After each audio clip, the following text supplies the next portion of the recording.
आज के इस वीडियो लेक्चर में हम thermodynamics of a single particle in a one dimensional box पढ़ेंगे और हम देखेंगे कि थर्मल डी ब्रॉगली वेवलेंथ क्या है एक पार्टिकल के लिए। सबसे पहले हम एक बॉक्स कंसीडर करते हैं।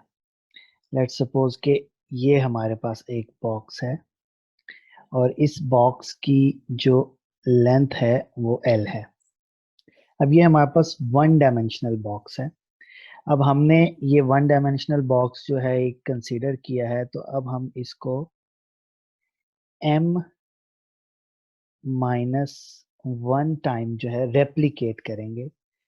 तो इस तरह हमारे पास क्या है, एक गिब्स इंसेंबल जो है वो बन जाएगा।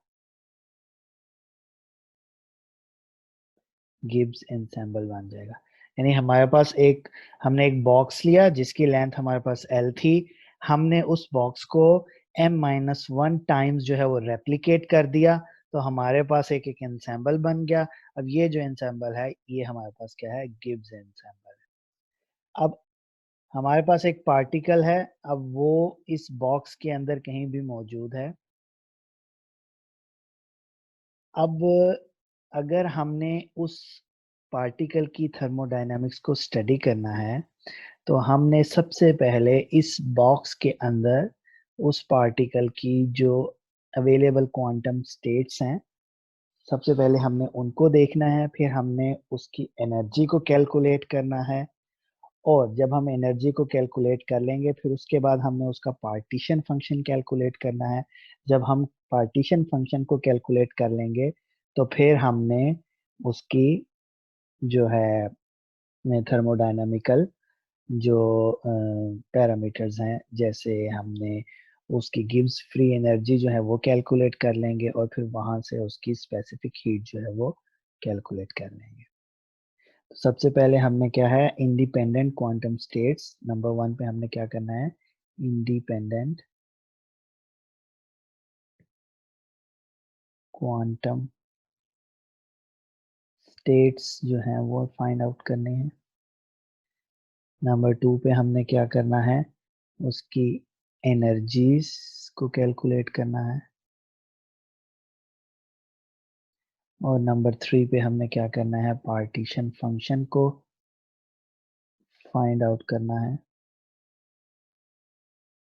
और लास्ट में हमने थर्मोडायनामिक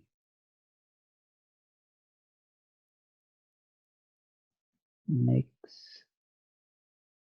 ऑफ द पार्टिकल जो है, जो कि एक वन डायमेंशनल बॉक्स में, उसको हमने स्टडी करना है। चलिए हम कंसीडर करते हैं, consider the quantum states of A particle of mass m। हमारे पास कोई मास m है किसी एक पार्टिकल का, moving along the x direction, जो कि x डायरेक्शन में मूव कर रहा है। लेट्स सपोज कि ये अगर हमारे पास बॉक्स है तो ये उसकी लेंथ है L, और अगर हम एक्सिस देखें तो ये हमारे पास एक्स एक्सिस है, तो वो अलोंग द एक्स एक्सिस जो है वो एक्स डायरेक्शन में मूव कर रहा है लेंथ L के अंदर। द पार्टिकल जो है वो कन्फाइंड है in a one dimensional box of length L। अब इस पार्टिकल के लिए जो श्रोडिंगर वेव इक्वेशन होगी वो हमारे पास ये होगी। क्योंकि ये वन डायमेंशनल है तो इसलिए हमने यहाँ पर जो डेल्टा है वो कंसीडर करने के बजाय हम जस्ट इसकी एक dimension partial square phi x over partial square x हमने लिया है। चलिए अब यहाँ पर वी एक्स हमारे पास क्या है, पोटेंशियल एनर्जी है, और पोटेंशियल एनर्जी और फाई एक्स हमारे पास जो है वो सिंगल पार्टिकल का वेव फंक्शन है, और ई जो है वो एनर्जी ऑफ द पार्टिकल्स है। अब ये जो ई है ये इस फाई एक्स फंक्शन की आइगन वैल्यू है, एनर्जी आइगन वैल्यू है। अब ये जो पोटेंशियल है हमारे पास वी एक्स, इसकी ये पोटेंशियल जीरो और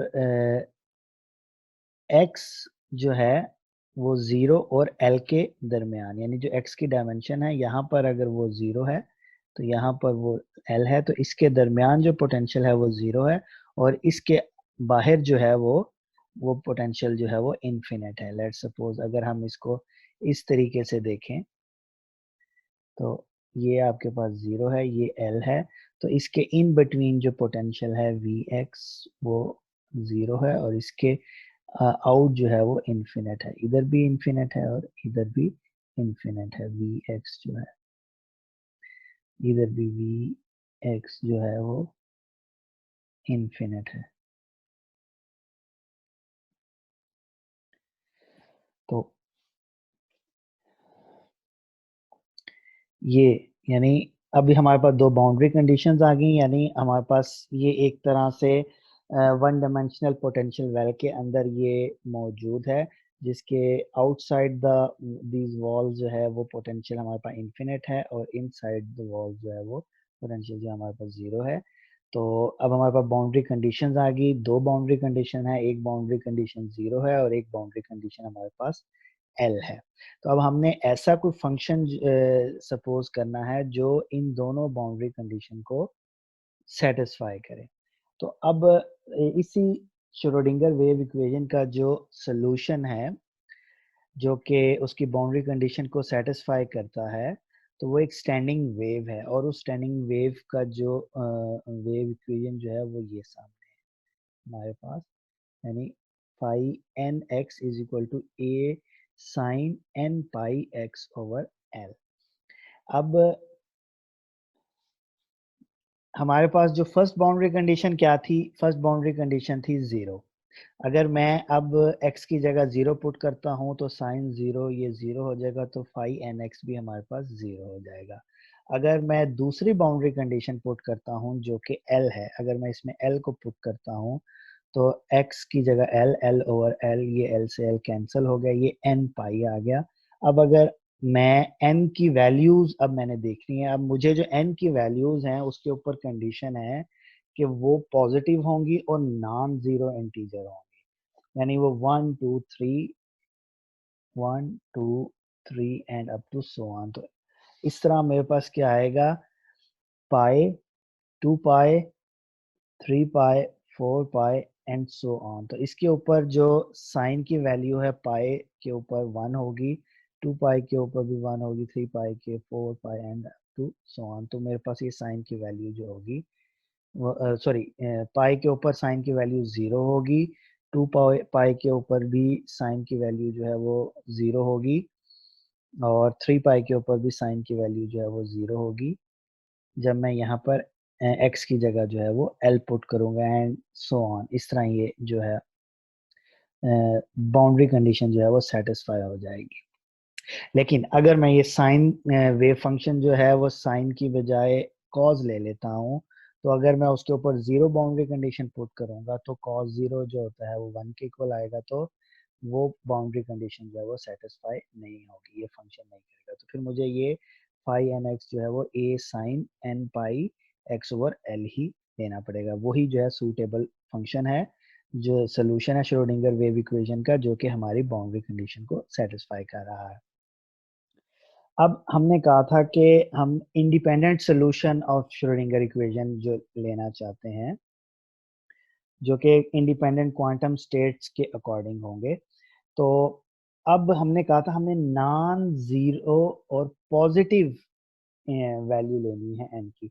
मैं नेगेटिव वैल्यू क्यों नहीं ले सकता, चले नेगेटिव वैल्यू को कंसीडर करके देखते हैं। हम कहते हैं कि एन जो है वो -3 है, तो ये 5 -3 एक्स हो जाएगा, ए साइन -3 पाई एक्स आएगा, सॉरी ये 3 पाई और ये एक्स आएगा ओवर एल आ जाएगा, और ये थ्री अब ये माइनस बाहर चला जाएगा, ये 3 पाई एक्स ओवर एल आ जाएगा, तो ये -5 3 एक्स आ जाएगा, यानी कि उसके नेगेटिव के इक्वल आएगा। अब देखें ये 5 3 एक्स जो है 5 -3 एक्स के इक्वल है, लेकिन एक माइनस साइन के साथ। तो इसका मतलब है कि ये इंडिपेंडेंट सोल्यूशन नहीं है, ये डिपेंडेंट सोल्यूशन है इस वेव फंक्शन का। तो मैं नेगेटिव वैल्यू को कंसीडर नहीं कर सकता। अगर नेगेटिव वैल्यू को कंसीडर करेंगे तो फिर जो हमारा सोल्यूशन होगा श्रोडिंगर वेव का वो इंडिपेंडेंट नहीं होगा, वो डिपेंडेंट होगा। तो इसलिए अगर हम पॉजिटिव वैल्यू कंसीडर करेंगे तो वो फिर इंडिपेंडेंट आएगा। तो इस वजह से हम अपना जो सेट ऑफ क्वांटम स्टेट है उसको रिस्ट्रिक्ट रखेंगे n की पॉजिटिव वैल्यू के लिए। अब अगर मैं इस फाई एन एक्स की एनर्जी आइगन वैल्यू को कैलकुलेट करूं, अगर मैं इस फंक्शन को कैलकुलेट करूं एनर्जी आइगन वैल्यू के साथ, यानी मैं इस हैमिल्टोनियन के अंदर इसको पुट कर दूं फाई एन एक्स की वैल्यू, और वहां से फिर मेरे पास एनर्जी की वैल्यू जो आएगी वो मेरे पास ये वाली आएगी, जो कि ई एन जो है h cut square pi square n square over 2 L square by m है। अब यहाँ पे मैं क्या करता हूँ, ये जो फैक्टर है इसको मैं अल्फा कह देता हूँ, h cut square pi square over 2 L square m को मैंने अल्फा कह दिया। तो मेरे पास ई एन की वैल्यू जो बराबर आ गई, E n is equal to alpha n square के। अब अल्फा जो है वो मेरे पास एक कांस्टेंट है, एच कट स्क्वायर जो है एच बार स्क्वायर ये भी कांस्टेंट है, पाई भी कांस्टेंट है, एल भी लेंथ भी हमने कांस्टेंट ली हुई है, मास ऑफ पार्टिकल भी कांस्टेंट है, 2 इज अ नंबर, तो ये पूरी फैक्टर जो है वो कांस्टेंट है। लेट्स सपोज कि हमारे पास यहाँ पर एल जो है वो हम सपोज कर लेते हैं, हम कहते हैं कि जो हमारा पार्टिकल है वो एक इलेक्ट्रॉन है, और जो लेंथ है जिस बॉक्स के अंदर वो मौजूद है उसकी 1 सेंटीमीटर लेंथ है। तो हमारे पास जो अल्फा की वैल्यू है वो ये आएगी। अब 1 सेंटीमीटर है जो कि 10⁻⁻² होता है, तो यहाँ पे एल स्क्वायर है, ये 10⁻⁻4 आ जाएगा, तो वैल्यू पुट करेंगे तो अल्फा की वैल्यू मेरे पास ये आएगी, जो कि बहुत ही स्मॉल वैल्यू है। तो अब ये अल्फा जो है ये क्वांटिटी जो है ये स्केल ऑफ एनर्जी है, जो स्केल ऑफ एनर्जी को सेट करती है। लेकिन ये तो अल्फा हमारे पास एनर्जी की टर्म में, अगर हम इसे टेम्परेचर की टर्म में लेना चाहें तो हम क्या करेंगे, हम अल्फा को डिवाइड कर दें के बोल्ट्जमैन इंटू टी के साथ। अब ये हम ऐसा क्यों कर रहे हैं ये अभी आपको क्लियर हो जाएगा। Gamma is equal to alpha over k b two t is equal to 1 point, अगर हम अल्फा की वैल्यू ये है, इसके ऊपर के बोल्ट्जमैन ये भी एक कांस्टेंट है, और टेम्परेचर हमने 300 केल्विन ले लिया, इसकी वैल्यू पुट करेंगे तो हमारे पास गैमा की वैल्यू ये आ जाएगी। गैमा की वैल्यू भी बहुत स्मॉल है, अल्फा की वैल्यू भी बहुत स्मॉल है as compared with the length जो कि सेंटीमीटर में है। तो अब ये अगर हम एल को माइक्रोन में कर देते हैं, यानी हम सेंटीमीटर की बजाय 1 मिली माइक्रोमीटर ले लेते हैं, तो गैमा जो है वो इंक्रीज होगा 10⁸ फैक्टर से, और गैमा की वैल्यू जो है हमारे पास जो कि पहले 1.5 ये हो जाएगी 1.5 इंटू 10⁻⁻5, लेकिन ये भी अभी स्टिल स्मॉल है। अब ये गैमा की वैल्यू 1 के कंपेरेबल तभी आएगी जब हम लेंथ को स्मॉल करेंगे मजीद, या हम टेम्परेचर को कम करेंगे, इन दोनों में से। यहाँ तो लेंथ को स्मॉल करेंगे जो कि अल्फा जिसके ऊपर डिपेंड कर रहा है, क्योंकि अल्फा इसके इनवर्स है, तो ये स्मॉल होता जाएगा, तो ये गैमा जो है वो 1 बड़ा होता जाएगा। या हम टेम्परेचर को इंक्रीज करते हैं, या हम दोनों को इंक्रीज करेंगे तभी वो 1 के कंपेरेबल उसकी वैल्यू आ सकती है।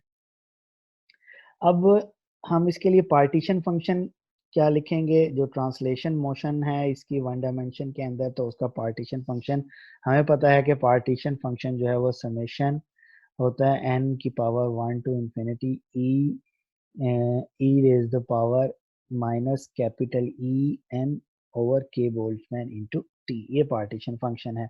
अब ई एन हमने अभी यहाँ पर कैलकुलेट किया है जो कि अल्फा एन स्क्वायर आई है, तो ये मैं वैल्यू अगर इसमें पुट कर दूं तो मेरे पास आ जाएगा summation n is equal to 1 e की power minus alpha n square over k Boltzmann into T.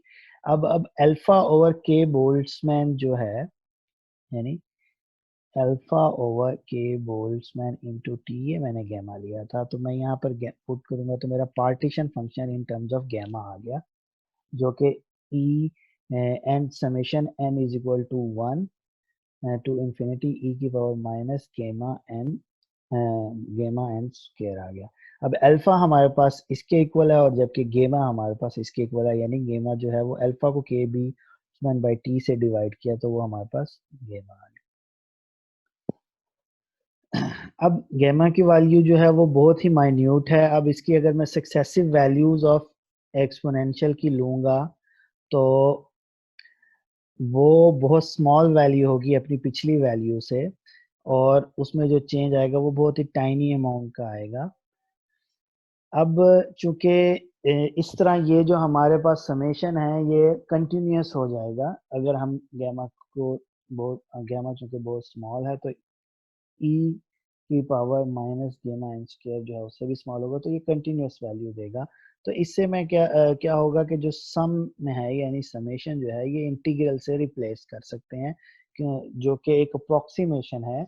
उसके लिए कंडीशन क्या होगी कि एल जो है वो सफिशिएंटली लार्ज होगा जो कि गैमा को बहुत स्मॉल बना देगा, तब जो है ये समेशन जो है वो इंटीग्रल से रिप्लेस किया जा सकता है। तो हम इसको ये सपोज करते हैं कि एल जो है वो सफिशिएंटली लार्ज है जिससे गैमा की वैल्यू जो है वो बहुत स्मॉल है हमारे पास। अब मेरे पास ये एक पार्टीशन फंक्शन जो है वो एक स्टैंडर्ड एक इंटीग्रल की फॉर्म में आ गया। इस इंटीग्रल को अगर मैं देखूं तो ये एक स्टैंडर्ड इंटीग्रल से इसकी मिलता जुलता है, यानी 0 टू इंफिनिटी इसकी लिमिट्स हैं e की power minus x square D x. ये गाउसियन इंटीग्रल है, और गाउसियन इंटीग्रल का सोल्यूशन जो होता है वो पाई अंडर रूट ओवर 2 के इक्वल होता है। तो ये भी मेरे पास ऑलमोस्ट जो है वो गाउसियन इंटीग्रल से मिलता जुलता है। यहाँ पर मैंने क्या सपोज किया कि जो x है वो गैमा अंडर रूट एन के इक्वल है। तो इसका सोल्यूशन भी पाई ओवर 4। अब ये इसमें चूंकि एक एक्स्ट्रा कांस्टेंट मल्टीप्लाई हो रहा है तो यहाँ पर ये डिवाइड हो जाएगा x ओवर अंडर रूट गेमा इज इक्वल टू एन। तो फिर आपके पास जो सोल्यूशन आएगा वो पाई ओवर 4 गेमा की पावर हाफ। ये पाई की पावर हाफ, ये 2 जो है जब पावर के अंदर जाएगा तो 4 हो जाएगा। गैमा जब वो अंडर रूट है तो वो डायरेक्ट गैमा उसके अंदर। तो ये अब अगर मैं गैमा की वैल्यू को वापस पुट करूं तो मेरे पास ये एल स्क्र एम के बी टी के Boltzmann into T divided by 2 pi h bar square की पावर हाफ। तो ये मेरे पास जो है वो पार्टीशन फंक्शन की वैल्यू जो है वो कैलकुलेट हो गई है।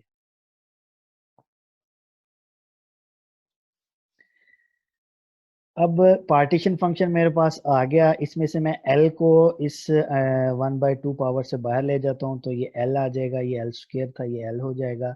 अब अगर मैं इसको इनवर्स इसका लेता हूँ तो इसको डिवीजन में ये चला जाएगा, इसको मैं एल ओवर 2 पाई, इसको मैंने बस इनवर्स कर दिया, ये जो फैक्टर है इसको मैंने इनवर्स कर दिया।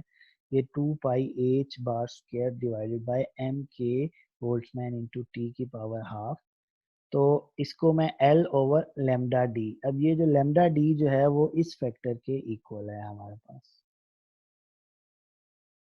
और अब लेमडा डी जो है ये डी ब्रॉगली वेवलेंथ है हमारी एक किसी भी सिंगल पार्टिकल की वन डायमेंशनल बॉक्स के अंदर, ये हमारे पास जो है वो डी ब्रॉगली वेवलेंथ आई है।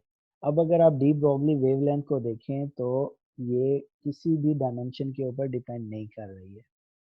अब चूंकि ये डायमेंशन के ऊपर डिपेंड नहीं कर रही है तो हम पार्टिकल को वन डायमेंशनल बॉक्स के अंदर लें या हम पार्टिकल को थ्री डायमेंशनल के अंदर लें या हम टू डायमेंशनल के अंदर लें, लेमडा की वैल्यू हमारे पास यही आएगी, लेमडा की वैल्यू हमारे पास चेंज नहीं आएगी। तो अब लेमडा हमें पता है क्वांटम फिजिक्स के अंदर कि लेमडा जो है वो एच ओवर पी के इक्वल होता है। अब जो एक पार्टिकल एक बॉक्स के अंदर है उसका जो डिस्ट्रीब्यूशन ऑफ मोमेंटम है उसकी जो थर्मल एक्साइटेशन की वजह से वो चूंकि वेवलेंथ के साथ रिलेट कर रहा है मोमेंटम, तो वो उसकी जो डिस्ट्रीब्यूशन ऑफ मोमेंटम है थर्मल एक्साइटेशन की वजह से वो एक्चुअल में उसका डिस्ट्रीब्यूशन ऑफ वेवलेंथ भी होगा। और ये जो थर्मल डी ब्रॉगली वेवलेंथ की वैल्यू आएगी यहाँ से कैलकुलेट करके, वो thermal average wavelength of A free particle of momentum p होगा इन थ्री डायमेंशनल बॉक्स कह लें या वन डायमेंशनल कह लें या टू डायमेंशनल कह लें, यानी कि इन थ्री डायमेंशनल सिस्टम, क्योंकि इसमें कोई डायमेंशन के ऊपर जो है वो डी ब्रॉगली वेवलेंथ जो है वो डिपेंड नहीं कर रही है।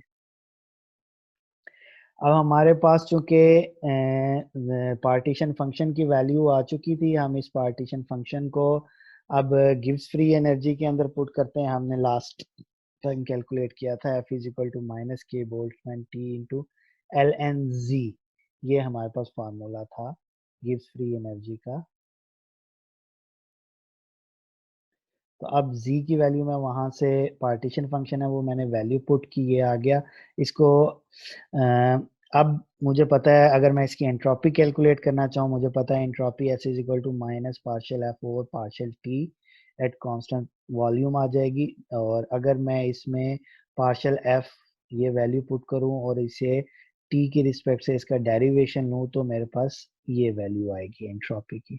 अब जो स्पेसिफिक हीट है इस सिंगल पार्टिकल की इन वन डायमेंशनल बॉक्स, वो सीवी जो होती है वो माइनस टी, इन थर्मोडायनामिक्स के अंदर ये फार्मूला है स्पेसिफिक हीट का कि minus T into partial S over partial T. अब पार्श एस हमने कैलकुलेट कर लिया है, अब इसका अगेन डेरिवेटिव ले लेंगे विद रिस्पेक्ट टू टी। तो हमारे पास जो इस एक्सप्रेशन का डेरिवेटिव फर्दर जो आएगा विद रिस्पेक्ट टू टी, वो के बी ओवर टी के इक्वल आएगा। तो स्पेसिफिक हीट हमने कैलकुलेट कर ली जो कि के बी ओवर टी के इक्वल है। अब translation motion of a single particle in one dimensional gives a contribution to the heat capacity of k B by two, यानी जो उसकी ट्रांसलेशन मोशन होगी, यानी एक डायमेंशन के अंदर जो पार्टिकल की मोशन होगी, वो उसकी जो स्पेसिफिक हीट के अंदर जो कंट्रीब्यूशन उसकी होगी, उस मोशन की, ट्रांसलेशन मोशन की, वो के बोल्ट्जमैन बाय टू के इक्वल होगी। तो हम ये तो हमारा आज का टॉपिक था जिससे हमने एक सिंगल पार्टिकल को एक वन डायमेंशनल बॉक्स के अंदर कंसीडर किया और उससे उसकी स्पेसिफिक हीट को कैलकुलेट किया, उसकी एंट्रोपी को देखा, उसका गिब्स फ्री एनर्जी को कैलकुलेट किया, उसका पार्टीशन फंक्शन देखा, उसकी एनर्जी को हमने कैलकुलेट किया। और यहाँ से हमें उसकी जो है वो थर्मल वेवलेंथ के बारे में पता चला कि वो डी ब्रॉगली वेवलेंथ हमें क्या बता रही है। हमें वो थर्मल डी ब्रॉगली वेवलेंथ जो है वो ये बता रही है कि ये जो डी ब्रॉगली वेवलेंथ है ये average thermal de Broglie wavelength of free particle है जिसका कि मोमेंटम p है किसी भी थ्री डायमेंशनल सिस्टम के अंदर। उम्मीद है कि ये आर्टिकल आपको समझ आ चुका होगा।